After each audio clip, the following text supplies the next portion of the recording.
has a favorite movie, or at least just a memorable film. My personal favorites are Me Before You and White Chicks. Whether it ends up with me bawling on the floor or dying laughing, I believe that the best films evoke emotion. So, you may be asking, which of these many parts actually come together to create emotions? Emotions are primarily produced in the limbic system, which consists of the thalamus, hypothalamus, cingulate gyrus, hippocampus, and amygdala, and is found in the frontal lobe. Other parts of the brain that impact emotion include the basal ganglia, pituitary gland, and cerebral cortex. We could talk about these technical parts all day, but how do these actually work together to make you feel?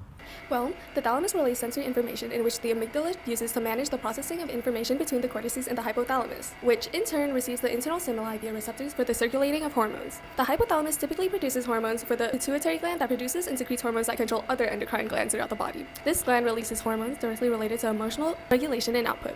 As this happens, a number of other parts could be affected, like the cingulate gyrus that participates in pain and emotional processing, the hippocampus that takes into account memory consolidation and decision making, and the cerebral cortex that includes critical thinking and problem solving. To put this in the case of movies and shows, the book Flicker Your Brain on Movies by Jeff Sachs delves deeper into the psychology behind the functional parts of the brain to how people perceive movies and internalize them. Sachs explains the physiological aspects through the concept of the mirror rule, where humans are naturally inclined to involuntarily mirror the actions of those they see.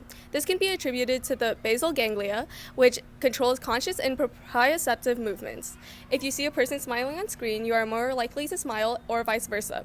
And he also quotes the success rule, which says that the brain will predict what will happen in films and prepare the body to act accordingly. Well, as you can see, that was a bit of a bad example, but you get what I'm saying. Still, you may still be asking how this correlates to the deeper feelings people sense during their viewing experience. Well, Sachs references American philosopher and psychologist William James' direct action mechanism, which links these movements directly to triggering important areas of the emotional complex, causing such intense reactions based on the film. fMRIs show this brain activity people could have when watching movies. From MIT's McGovern Institute for Brain Research, they have created an image of how sensory input has been processed through the areas of the brain with the sensory cortex and more.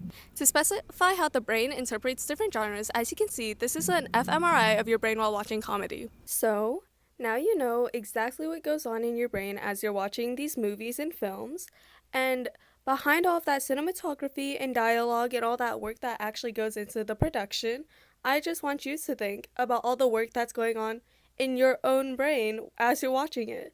So, there we have it, and that is Emotions in Film.